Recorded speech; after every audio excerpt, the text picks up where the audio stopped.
Hearing, yeah, listening, good memory.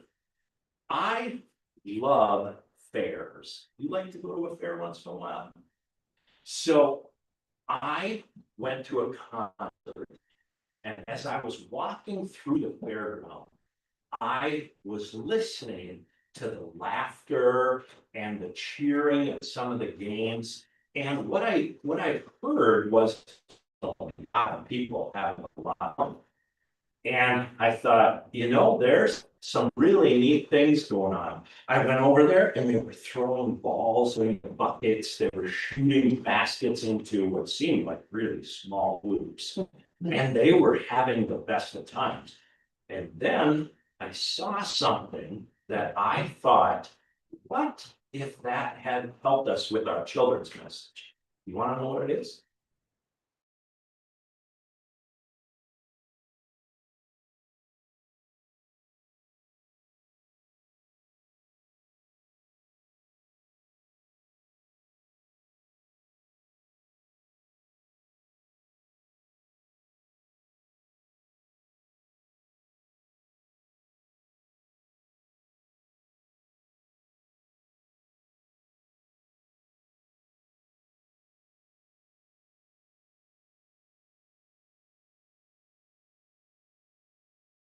He looks just, but then he's got these super big ears.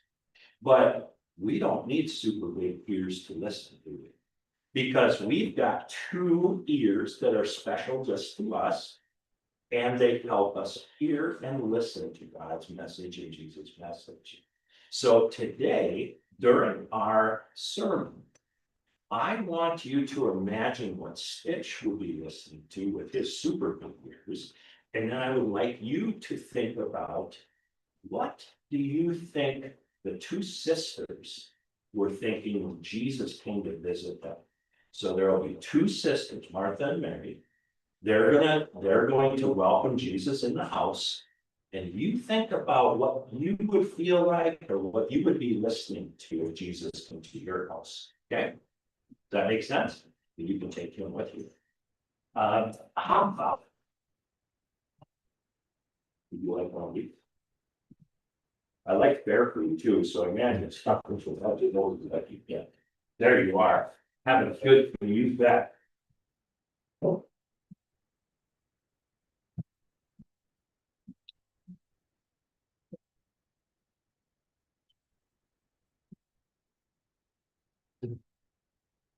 Grace and peace to you. Christ, amen.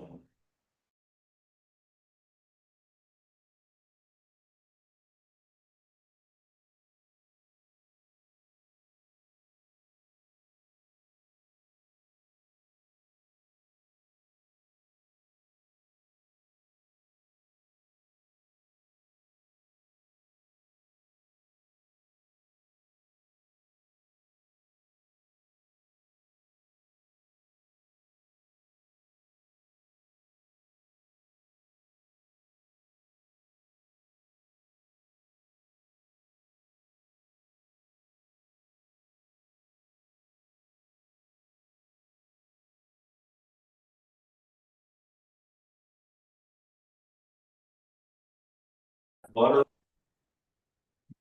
Just like in our gospel message, remember I said that bread, is there anything better than a bread baking and you walk in, oh my goodness, what a great smell. Well, walking into pizza has to be a very close second. It's just beautiful, just a beautiful smell. To put the cherry on top of this thing, we are a family that gets to spend quality time, but not quantity time.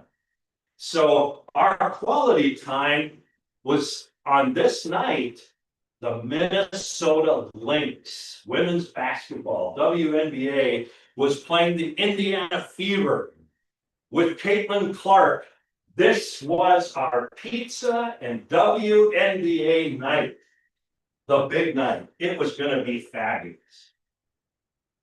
We sit down, we scoop up, and then someone's phone rang.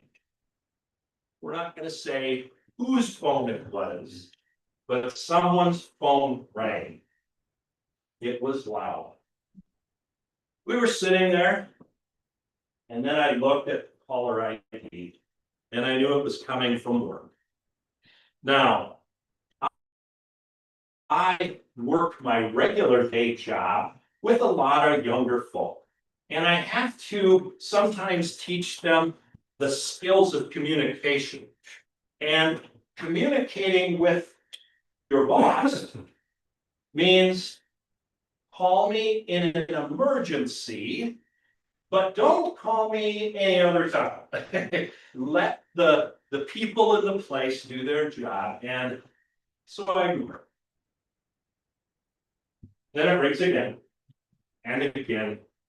And the last time I decided, well, this must be an emergency, so I better take it. So we're all trying to enjoy this family experience. I picked it up. Hello? Yes, I'm just wondering, do you mind if Susie works for me a week from Friday? Oh my goodness. I need to do some more teaching here. And then I thought, I'm the one who picked up the phone. I'm the one who was responsible for teaching. And so I started thinking, why did I allow that distraction to get in the way of our precious quality time, pizza, and the WNBA? And by the time I got back to grips, pizza was cold. The family had already started scrolling on devices and iPads, and I kind of had lost the moment. You know what I mean? I lost that precious moment, that precious time that we get together.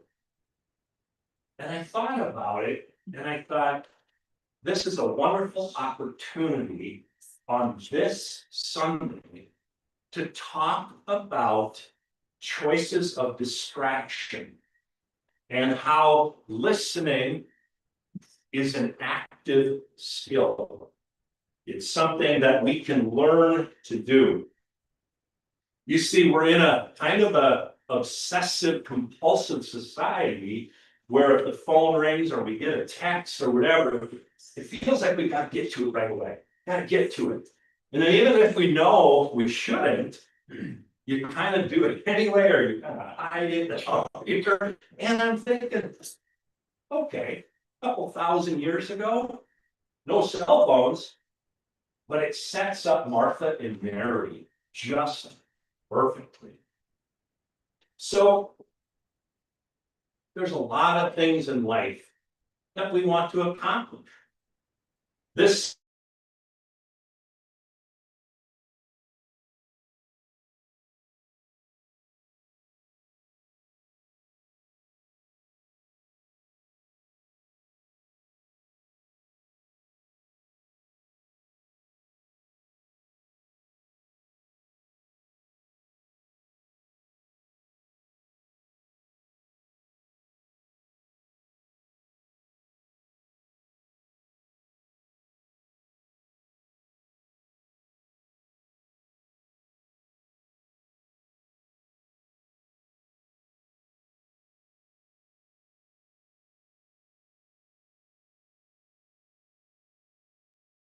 So my classes this year, that's kind of a big deal. Fifth, I want to enjoy the very life that gives me breath of not only doing the best I can as a pulpit supply minister, but also with the young kids coaching. I have found a flame inside me that sparked again, and I just love watching them grow. I love watching them make mistakes, learn from it, get better. It's just a beautiful experience. And I also want to remember what it's like to have fun and not be so competitive on everything. Well, I may not be able to do that, but you know what I mean. And then lastly, isn't it funny that my fifth one, or my sixth one, my last one, I want to introduce 5 people to Jesus. 5 people who have not considered having a relationship with him. Now, to an introverted Norwegian, that's tough. Because that means I actually have to take a risk. And that's not always easy, but that's going to be one of my goals. Finding 5